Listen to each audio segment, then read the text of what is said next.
Okay, so good morning, everyone. Folks. So our first morning session is Professor Francesc Castella from UCSB, and he's going to talk about Bloch-Kato conjecture for CM modular forms and Rankin-Selberg convolution. Thank you. Yeah, thanks very much for the introduction. And also thank you very much to the organizers for the invitation to speak. I wish I had been able to come here in person. So yeah, let me begin with some motivation.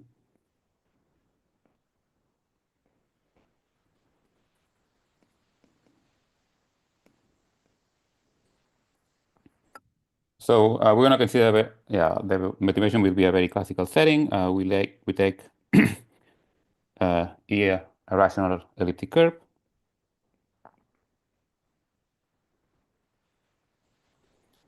With Cm by some k,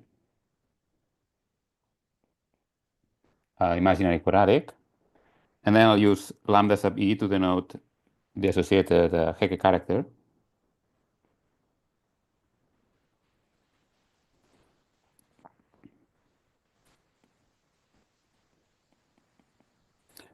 Hecke character of k, of course. So its defining property is that the Hasse-Weil L series of E is the same as the Hecke L function for lambda e. And then we're going to fix a prime p, which I'm going to take it to be at least 5, and so this is a prime. And the key now, in fact, throughout the talk is going to be the assumption that p splits in this case. Okay, so then in this situation, we have this classical result due to Rubin.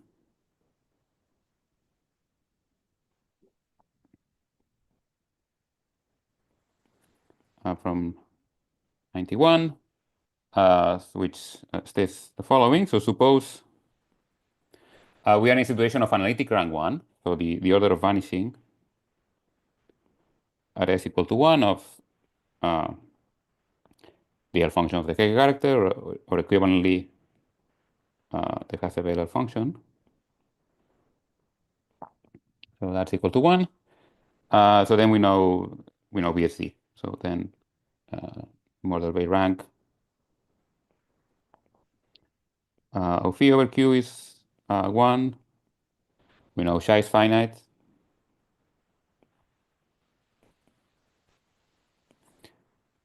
And most importantly, for the purposes of this talk, we also know the p part of the Dillington formula predicted by the full BSD conjecture.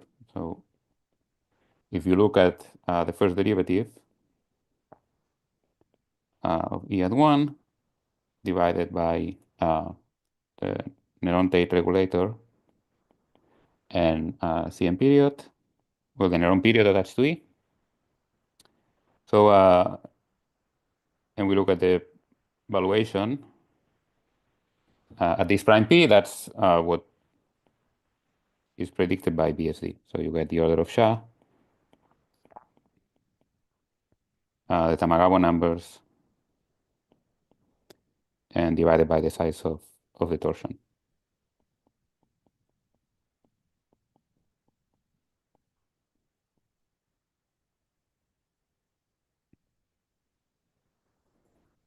All right.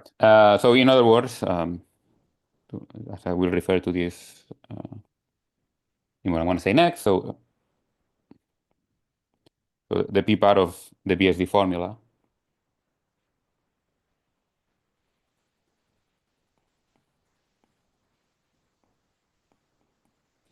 so I'll refer to this as PBSD. So holds for E.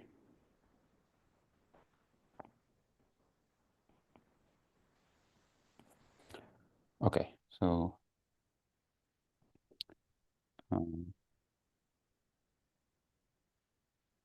not this one. Sorry, I opened the wrong one.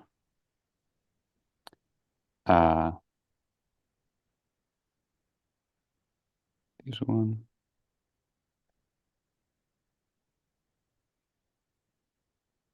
Okay, that's what I want to do.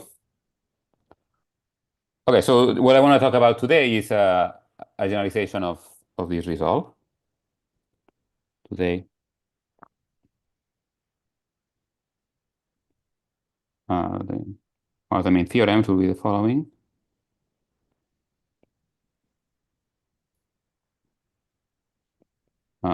So the paper posted last year.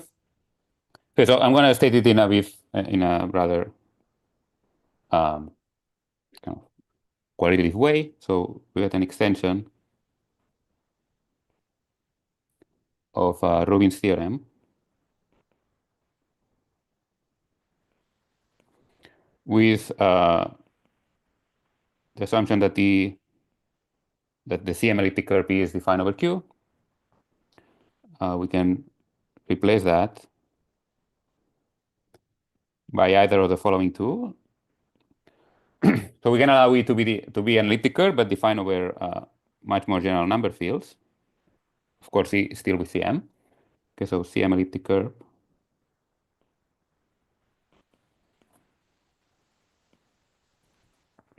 E over F, where F is any number field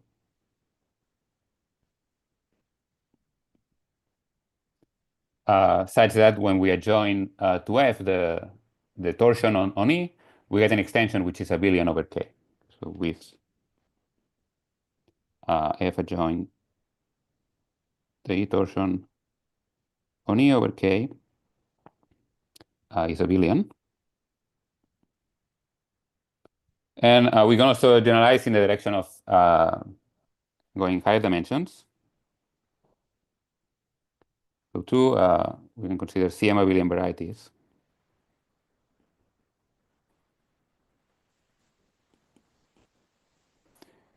E defined over K, our fixed imaginary quadratic field.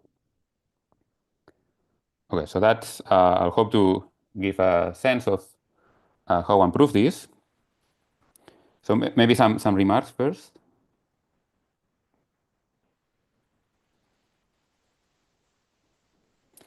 So the first thing to note is that it's very standard that in fact one follows from two.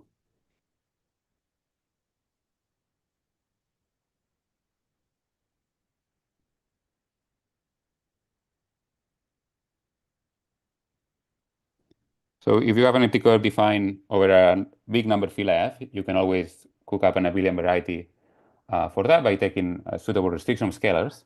And so you can apply 2 to that to get 1.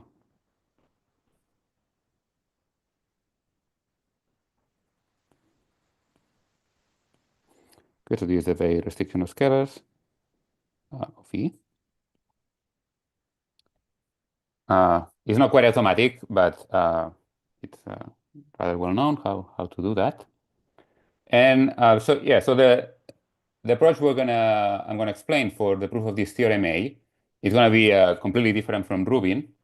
And as a motivation, let me just tell you what are the key ingredients that go into Rubin's proof to motivate why one needs to approach differently if one is to generalize that result beyond the case of E defined over elliptic curves defined over Q.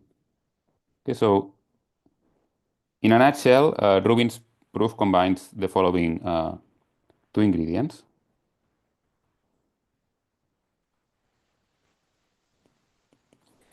So we're going to consider p-adical functions. Okay, so so you have this p-adical function that in this context was constructed by Maser. Excuse me. Hi, yes. this is Jacques. Hi. The field K is imaginary quadratic or is any CM? No, K is imaginary quadratic. Okay, and so in the two, the abelian variety has is defined over K, but has CM by an arbitrary CM by field. Another CM field. Yes. Yeah. Okay. All right. So we have this p-adical function constructed by Maser and Swinnerton-Dyer, and we can look at its derivative. So it's a cyclotomic p-adical function. We can look at its derivative, evaluate at the trivial character, And what one gets is some explicit non-zero constant times the left-hand side of what we see in the left-hand side of what we see in this formula. Okay, so left-hand side of PBSD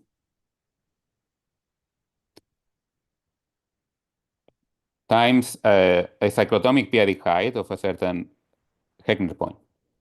Okay, so all right, so this point is a point defined over Q. The construction relies on choosing an auxiliary imaginary quadratic field L. I'm denoting L here. But the key point is that this formula for the first derivative of this p-adical function is obtained by combining two Gross-Degree formulae, the classical one and the p-adic one, originally obtained by Perrin-Riou in this context. Okay, so this is from classical and p-adic Gross-Degree.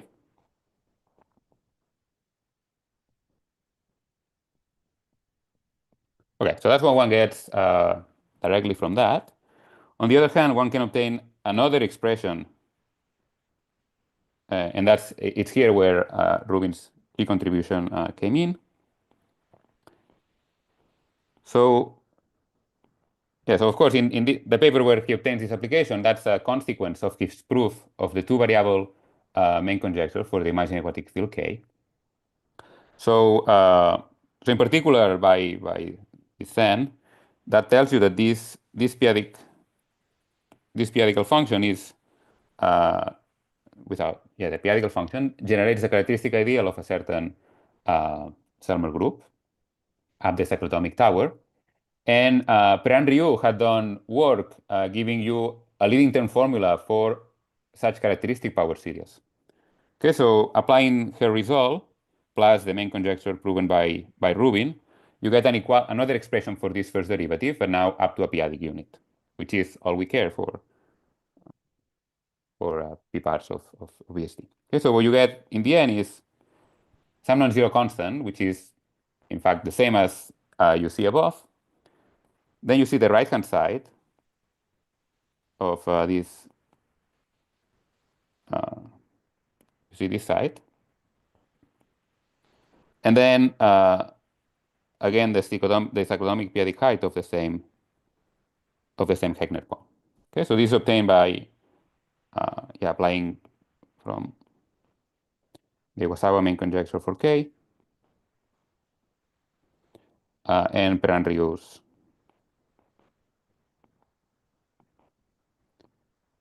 work, but kind of on the algebraic side of things.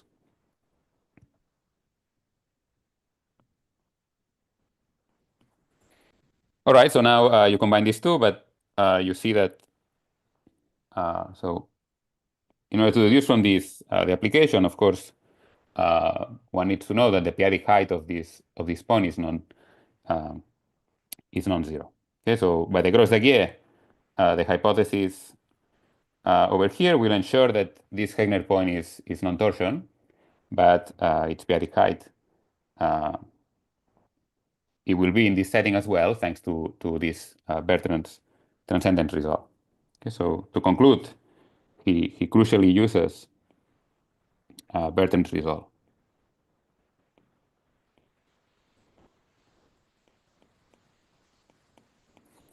saying that so this point is non-torsion, then its p-adic height is non-zero. Okay, and that's so this transcendent result of Bertrand, it's not for elliptic curves, elliptic curves over number fields, but then you cannot apply it to what you get from the main conjecture along unless E is Q. Okay, so the approach, and most importantly, it doesn't extend to the higher dimensional case. So approach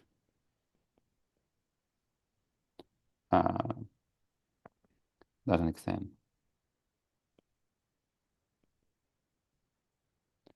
to higher dimensional cases.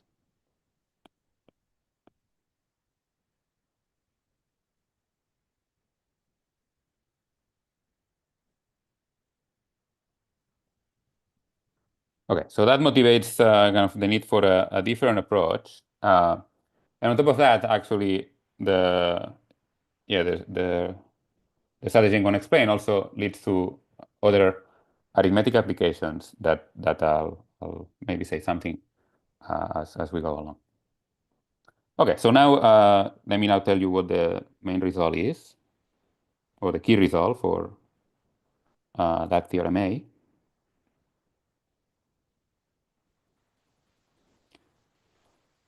So in fact, the key result will apply to higher weights.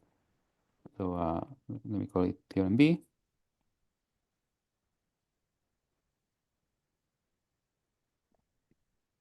The same paper. So we take lambda, a Hecke character of K.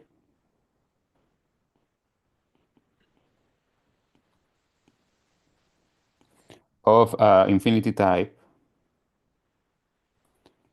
1 minus 2r, comma 0 for any r positive. And we suppose the following conditions. So first we're going to need that the difference of K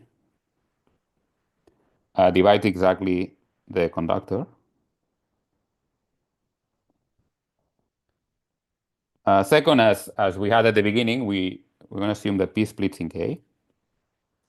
So I'll denote by B and B bar, the prime sub of P. And also, I'm also going to assume that P doesn't divide the conductor.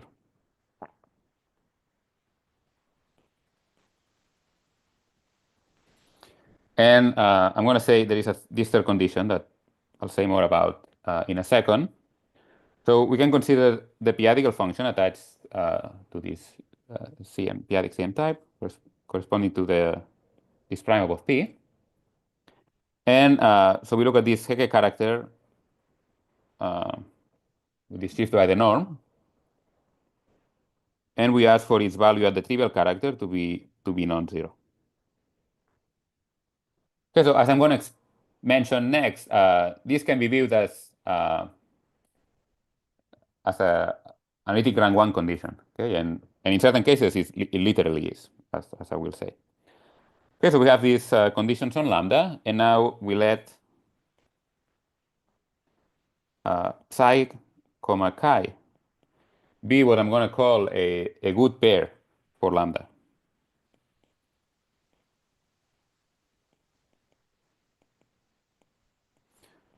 Okay, so what that is, so for now we just need to know that this is going to be, you just factor lambda as a product of these two characters with chi of finite order.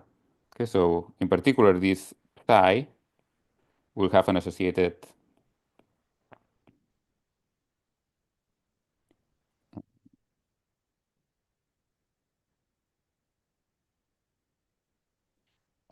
g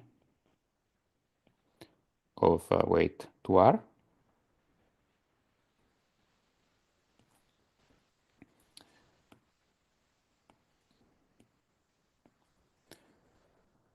Okay, so then we get the following.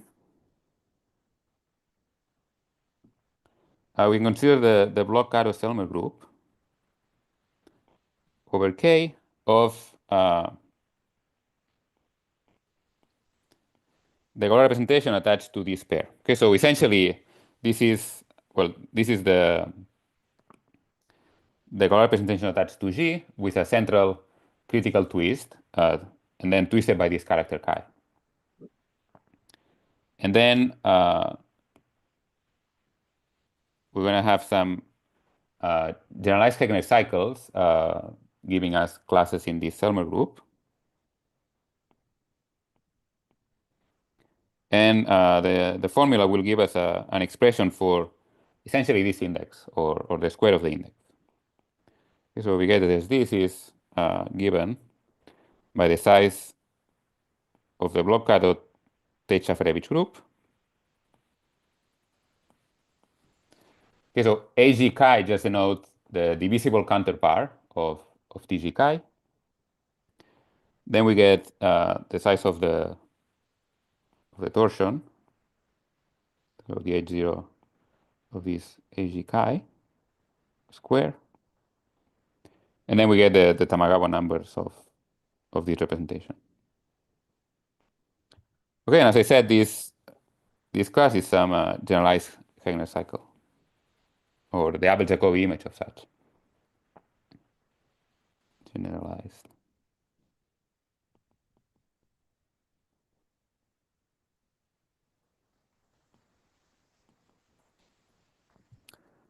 All right, so this is the key result.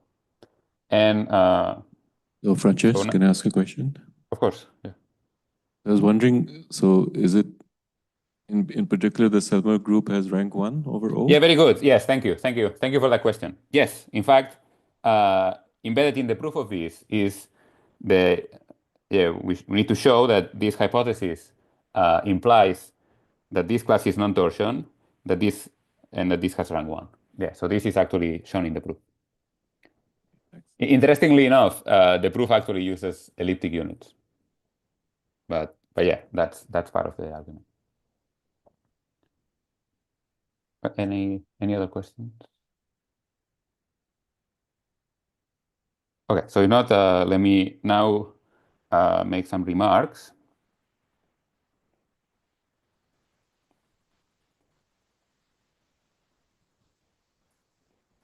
So the first remark is that for r equal to 1, as I mentioned, so that's the case where we have a Hecke-Kaiser of infinity type minus 1, 0, so corresponding to a form of weight 2. In that case, we know that this condition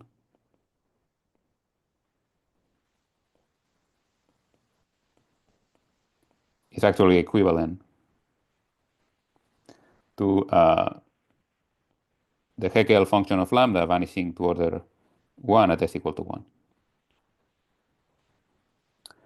And theorem B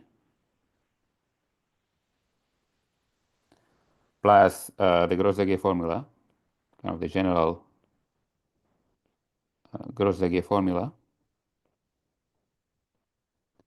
implies theorem A.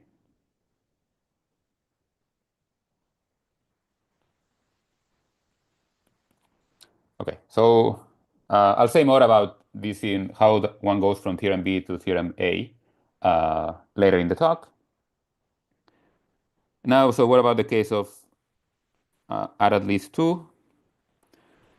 Yeah, so theorem B still applies, but if you want to go from this to applications to Bloch-Kato, now you don't get such a neat result because embedded in this implication is the fact that well, the injectivity of the Abel-Jacobi map and the non-triviality of the restriction map at P, which fortunately for higher weights, they're still unknown.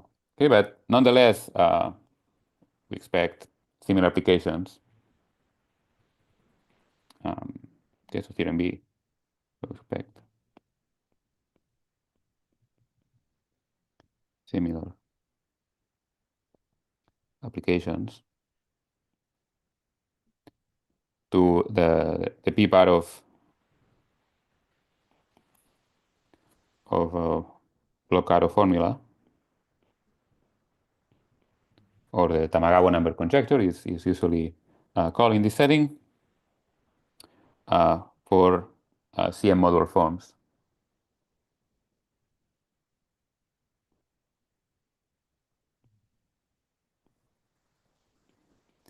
F is equal to theta lambda.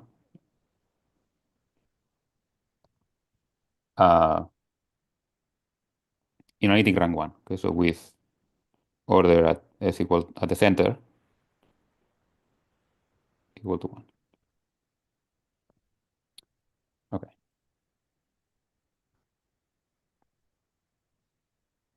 All right. So yeah. So now let me tell you about the proof of this theorem B,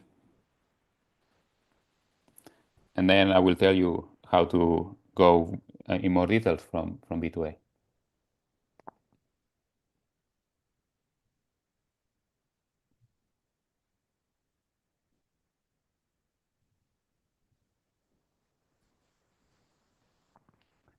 Okay, so for the rest, we're gonna you have you have this conclusion for any such choice of a good pair for psi and chi, and for the applications of these to things like p part of VSD, it will be important to make this choice very carefully. Okay, but from what I'm gonna say, but for now, let's just write lambda psi chi for a good choice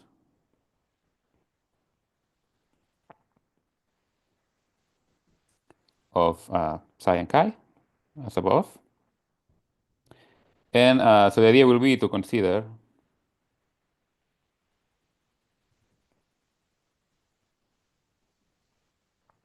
the following representation. Okay,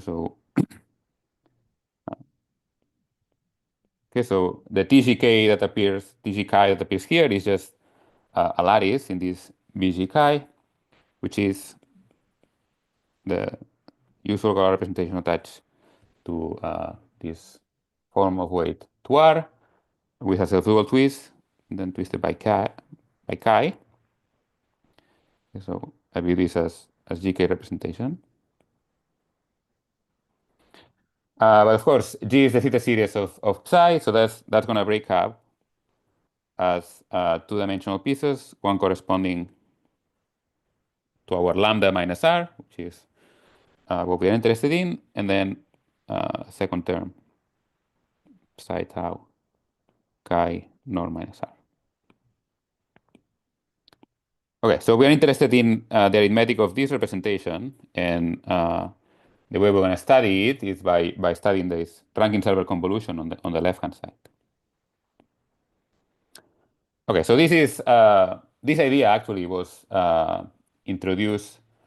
first used by Bertolini, Darmona, and Prasanna in a paper from, I guess, now 13 years ago, to give a new proof of a formula due to Rubin relating the values of Katz's p-adical function at a character outside the range of interpolation to logs of p-adic logs of rational points. Okay, and actually this same idea has been then used in different contexts. For instance, a very nice application was in work by Ashay and Tian, and then in later work with the three of us and Skinner to do an analog of Skinner's p-converse theorem in the CM case, a case that kind of eluded the methods originally used by Skinner. So in some sense, what I'm most of today's talk will be a new application of this whole idea. Okay, so so we have this decomposition, and we have a corresponding factorization of the associated L functions, and which then will translate into a factorization for a p-adical function that one can attach to this pair, G chi. So I'll denote it LVG chi, BDP, which is the same p-adical function that appeared in Kazim's talk. So in this case, it's an easy case where the p-adic Artin formalism just follows straightforwardly from the interpolation properties. Okay, so in this case, just by comparing the interpolations, one gets this equality.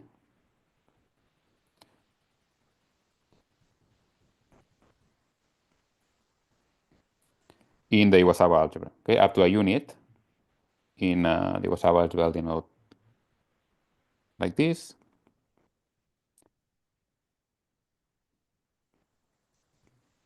Okay, so this is the anticyclotomic Iwasawa algebra.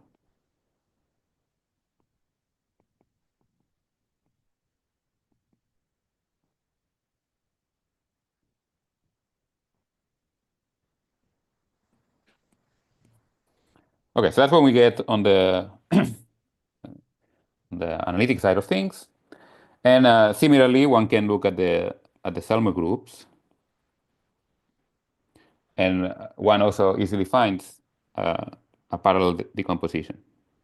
Okay, so This is a BDP Selmer group that one can consider attached to this pair G chi. And so defining conditions here, well, this subscript sub V means that we are putting the relaxed condition and the strict condition at the primes V and B bar respectively. Okay, so then we're going to get obviously the same kind of Selmer groups for the Hecke characters.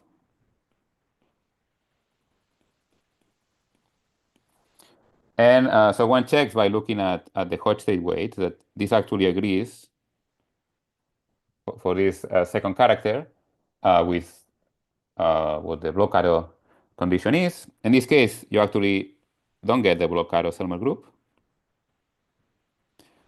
What happens is that it actually has the local conditions at the primes above P reversed. Okay, so this would be what I would denote by X bar. All right, so then we have this theorem, theorem C, which suppose that the global root number of the first character is -1. So then we can show that this BDP p-adical function is non-zero.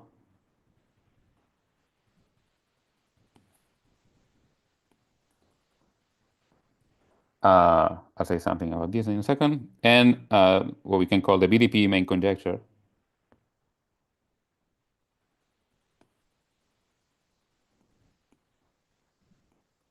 holds integrally.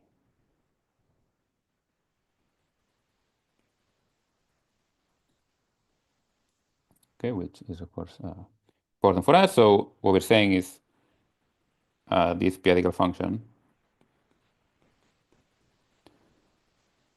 generates.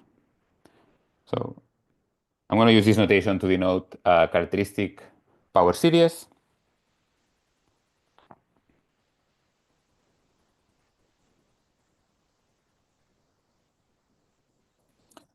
So we get this equality in the Wasawa algebra.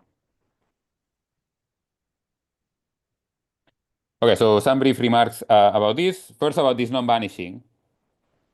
That's in fact straightforward in this case from this factorization and Greenberg's non-vanishing results. Okay, and that's why one needs this root number condition. It turns out that if the root number of this was +1, in fact, this p-adical function would be identically 0 in this case. But this is the one attached to V bar that one can show to be non-zero. Okay, but in our ultimate application, we're going to have this condition, so I just take this version.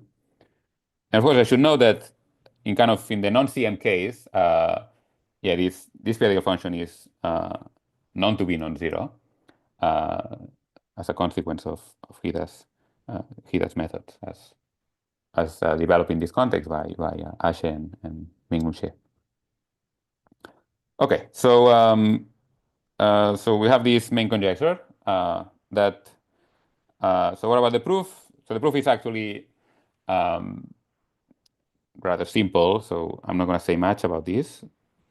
As you can imagine, it's going to be building on the main conjecture for the two characters we see on the decomposition. Okay, so this is deduced from non-results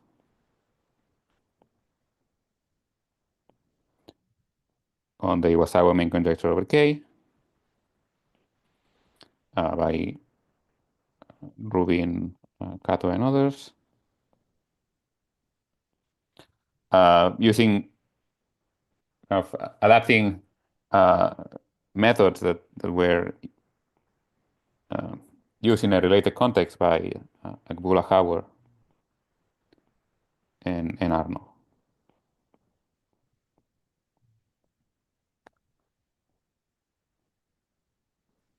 Okay, so that's all I'll say about this.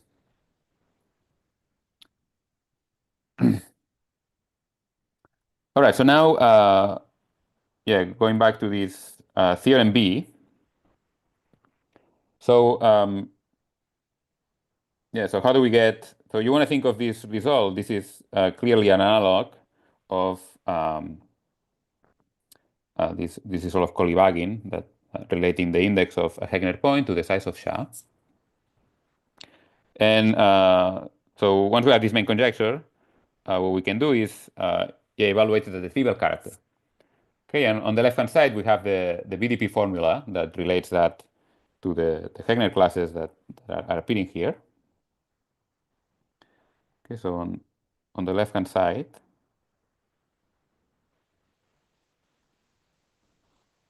we have this BDP formula.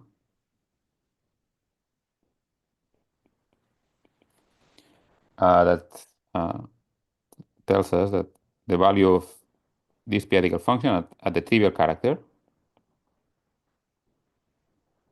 which is outside the range of interpolation. Okay, so this has one outside the range, and this has one outside the range. This has one inside the range. Okay, so this value is up to a non-zero constant, completely explicit.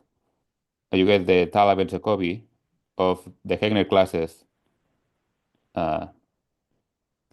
in theorem B.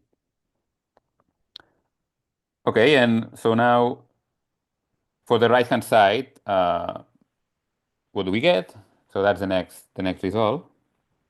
So let me denote by gamma the Gala group of the anticyclotomic CP extension.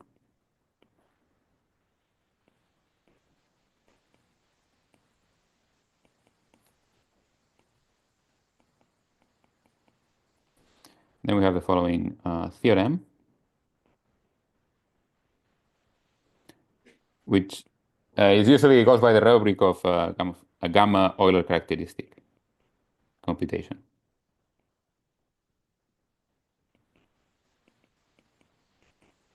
Okay, so which will lead us to an expression for the value of the trivial character of the right-hand side on this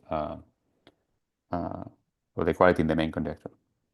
Okay, and so naturally the way we're going to do it is we're going to study individually each of these two factors. Okay, so for this one, the result is rather standard because we're just dealing with the usual Bloch-Kato Selmer group. It's for this one where we have a different condition that requires some more work. Okay, but so we have for lambda, or rather for the second character, we have this expression. We obtain this expression. Okay, so this characteristic power series at the trivial character up to a p-adic unit give us the size of the Bloch-Kato Tet-Shafarevich group for this. Okay, maybe let me drop the norm to the minus r, but we remember that that's there. Then we get the size of the torsion.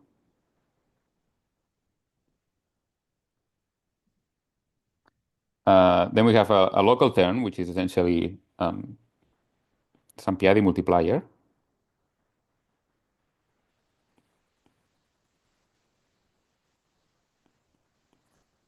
And then the Tamagawa numbers for this character. Okay, so that's for the first factor. And then for the second, now we need to use our hypothesis. So suppose LV of cat, that value that we saw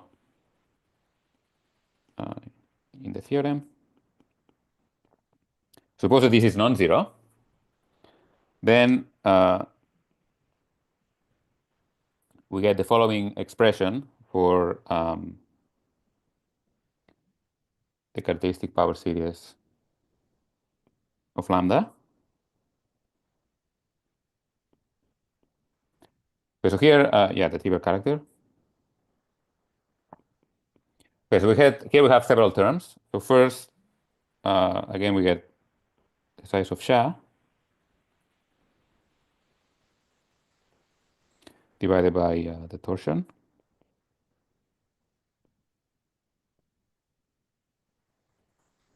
Okay, I should write A lambda.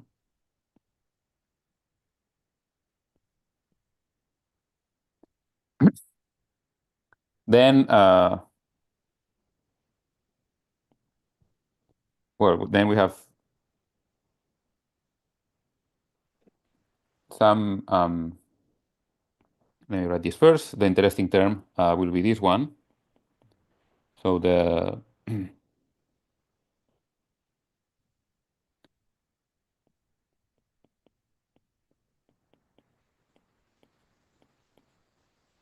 essentially the periodic, keeping track of the periodic valuation of this Abel Jacobi divided by the index of this generalized Heckner class.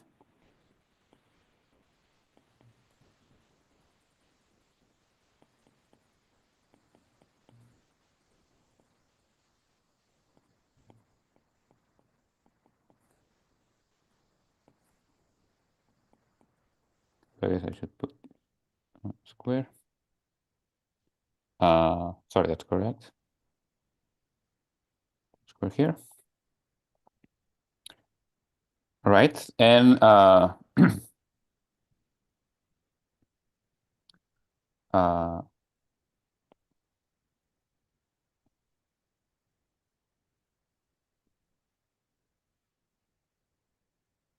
I want the square outside. And then the size of the local torsion.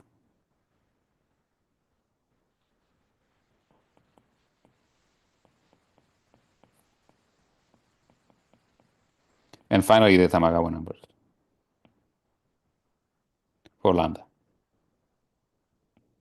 Okay, so I'm labeling this theorem gamma Euler characteristic, but in fact, yeah, quite a bit goes into the proof of this, because it's at this point where, yeah, we need to show that this hypothesis implies, yeah, that this Selmer group will have rank 1, and that this class is non-torsion. The difficult part being showing lambda rank 1. Okay, so yeah, so this excuse me, what is the star in the? Yeah, a star is essentially is some periodic multiplier. So it's essentially something like 1 minus AP plus P to the minus 1 or something like this.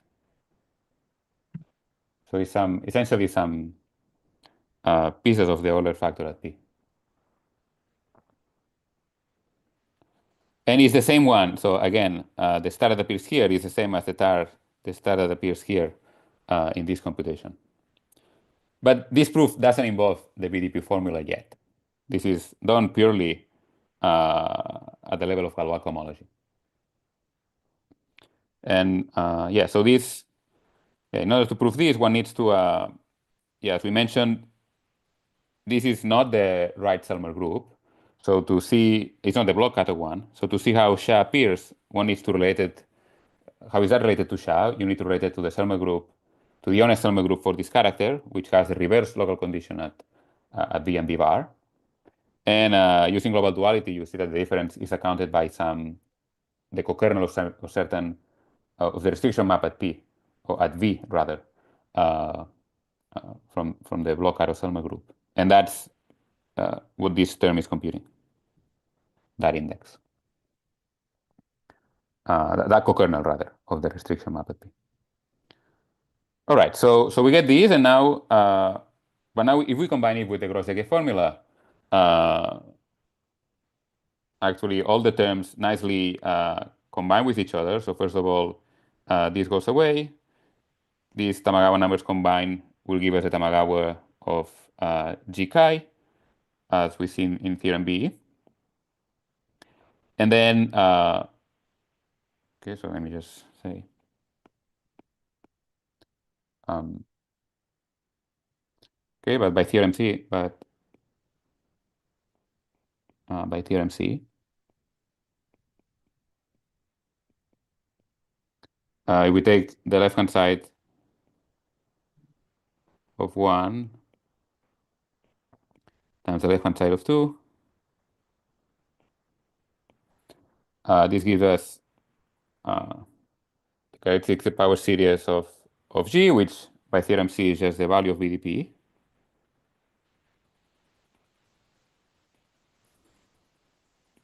At 1. And then we can use the BDP formula that gives us this.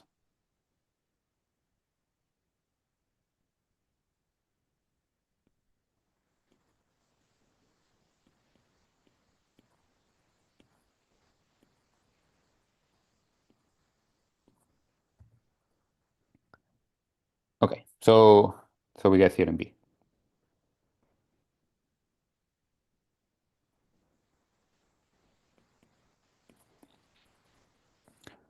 All right, so that's how the proof of theorem B goes.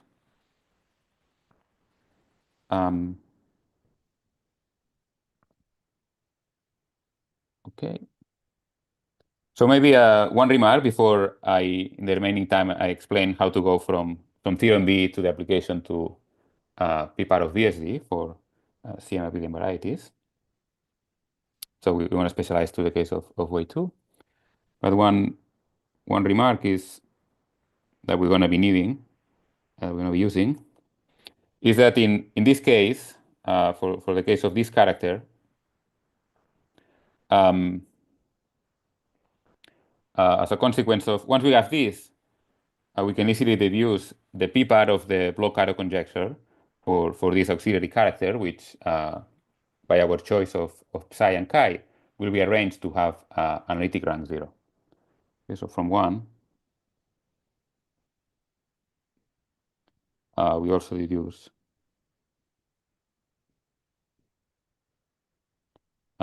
P part of Bloch-Kato formula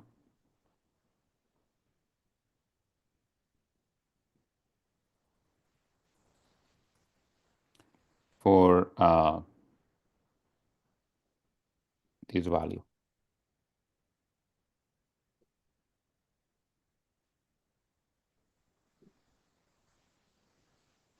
Let me get the power right. Okay, so this is some CM period. And this is arranged to be non-zero by choice of psi and chi, and whatever coefficient field this lives in.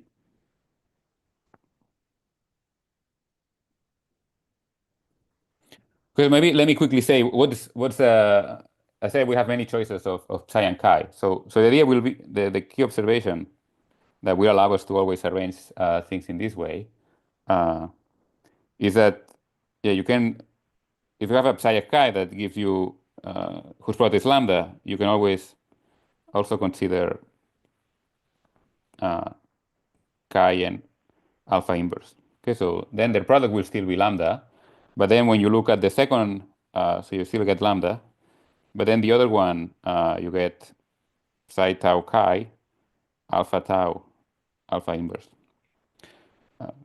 alpha. Okay, but now this character is anticyclotomic, and then you can use non-vanishing results in characteristic 0 due to Greenberg or Rolik to always arrange for that value, this auxiliary value over here to be non-zero.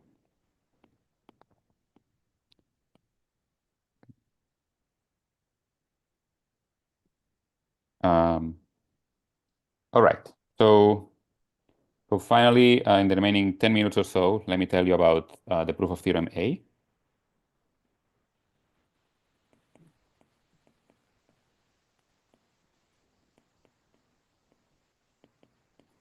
Which I remind you was this PBSD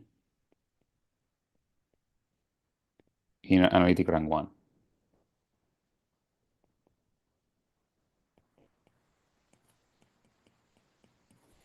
Okay, so let's take lambda to be a Hege character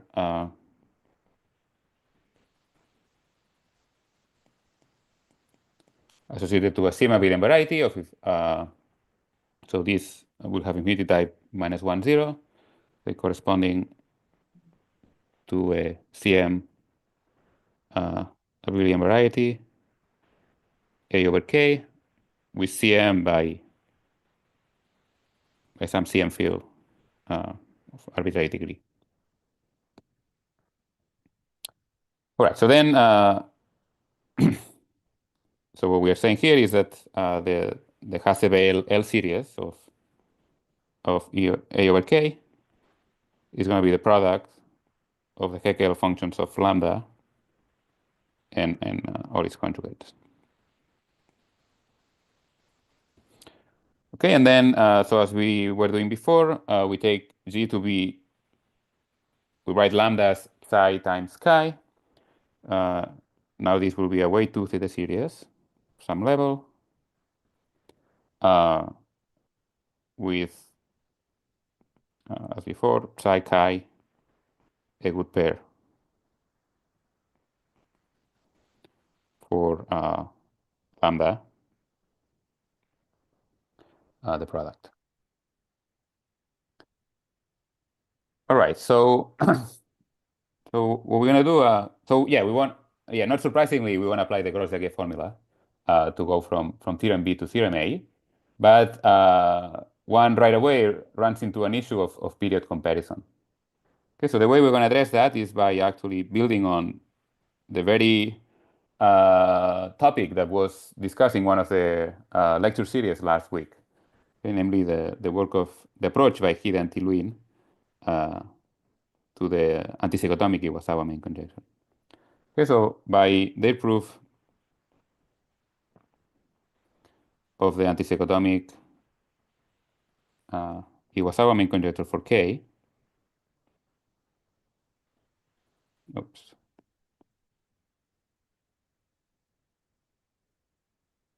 What did I do? I guess I erased everything. Okay, so by yes. Okay, so by Hida, Tilwin,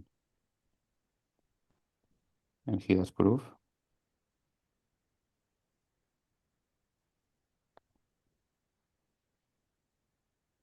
of antisecotomic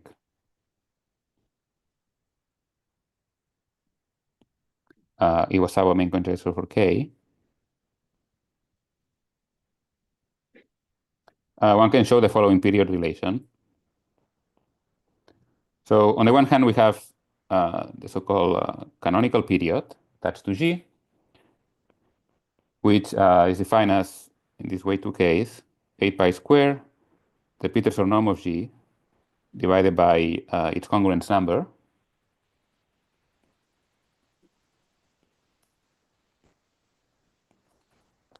We can show that this is up to a periodic unit, the same as the CM period that appeared earlier square. So yeah, maybe I can quickly say how does one see that. So the idea is, so for the numerator, we can use Hida's adjoint formula, which will tell us that this is the class number of K times the L value of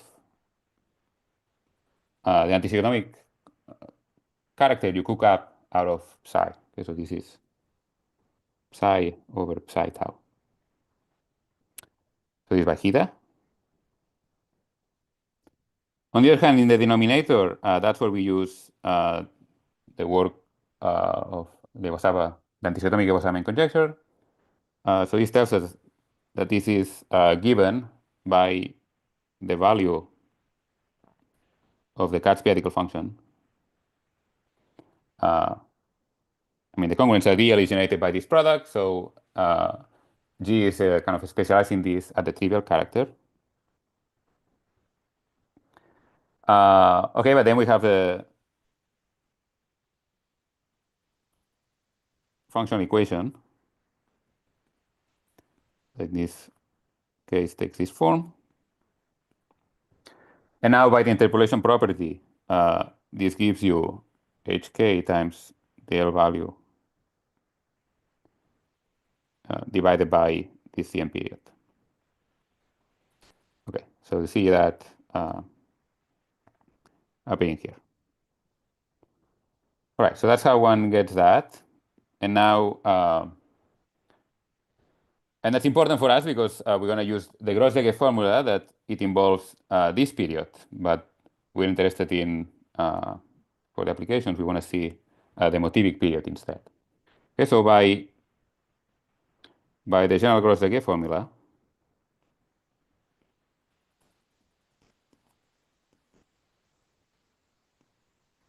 Okay, so actually we use its most general form. Its most general form is to Yuan Zhang Zhang,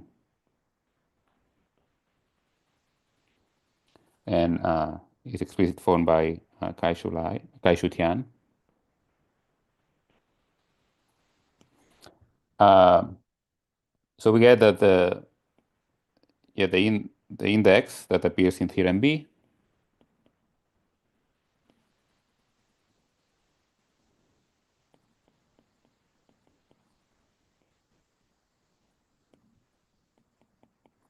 square of the index is up to a periodic unit, the first derivative of this Rankin-Selberg L series at the center, divided by this canonical period, and the regulator of the nontoid height on an associated abelian variety. Okay, but let me move this up a bit so I have more room.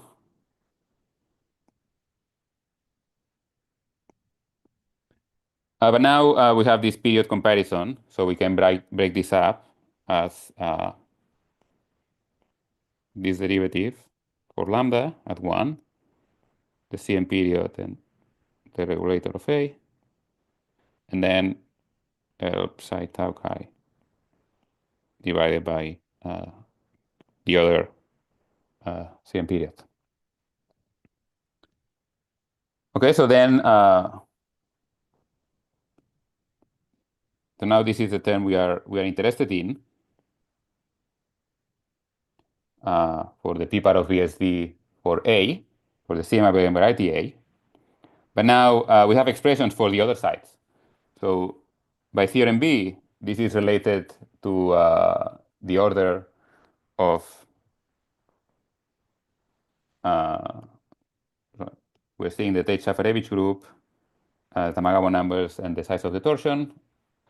And now for this factor, we have the p part of VSD formula, or Bloch-Kato rather, in rank 0, as I pointed out here. So just combine them together, and p part of VSD formula for A falls off. So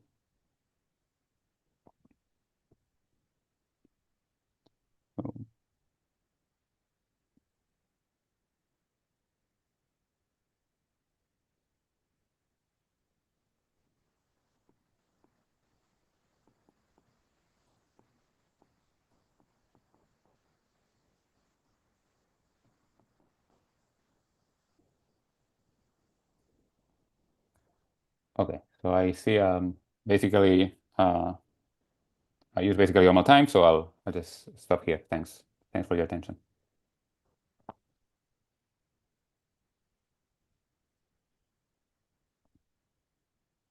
Any questions?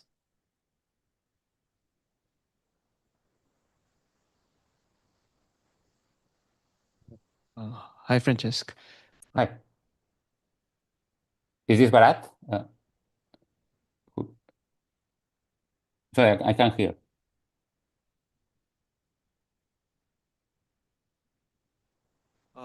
Francesc, hi, this is Bharat. Okay. I had a question in the statement of theorem B. Yes. So the left-hand side was involved a Bloch-Kato Selmer group, so that is some. Yes. So that index on the left-hand side is a power of P, but the things on the right-hand side appear to be global objects, but they're also powers of P. So these are all powers of P. Everything is powers of P. Okay. So when you mentioned this Rubin's theorem, somehow the conclusion was that the whole SHA is finite, but can we get something as strong as that in this case? I'm sorry, say I missed that question. So you had this introduction where you mentioned this theorem yes. of Rubin, where the whole SHA is finite. Yes. So is something can we get something as strong in this Well, case? in this case, yes. So well, in this case, what I'm writing in theorem B is the Bloch-Kato SHA, which is by definition the Bloch-Kato Selmer group mod out by its divisible sub. So that's finite by definition. But when you apply it to the case of CM abelian varieties, this only gives you the fineness of the p primary part of SHA. Okay. No, sorry, I take that back. Actually, we do get, because we have these Hegner classes. So once we prove that this Selmer group, the Selmer group has rank 1, and then we have this Hegner class that we know to be non-torsion, that will give us fineness of SHA.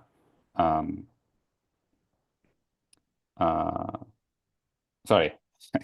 Yeah, we only get it for the piece that we treat. Yes. Yeah, that's what I see.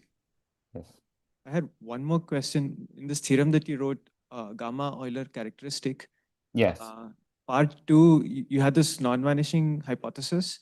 Yeah. And just out of curiosity, if you didn't have that hypothesis, what sort of conclusion? Yeah, so if you didn't have that hypothesis, well, then it can happen that this also vanishes. So then you would need, so this theorem, you can generalize it. So you can give, you have this characteristic power series, and you can ask yourself what is the leading term in its, I mean, you think of it as a power series in T, and you look at its leading coefficient. And you can actually generalize the result to not only give you the value, but actually the leading term. But then what you see are some regulators of p-adic height. So for this application, we only need to do it in this rank 0 case, but this can be generalized to a higher order of vanishing. And yeah, I have a paper with some collaborators where not for the Katz p-adical function, but for the BDP, we can give a formula of this sort without any rank 0 hypothesis. Yeah, thank you. Yeah.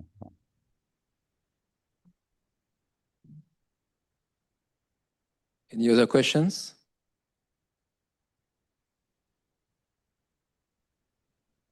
Okay, so thank you again for this great talk.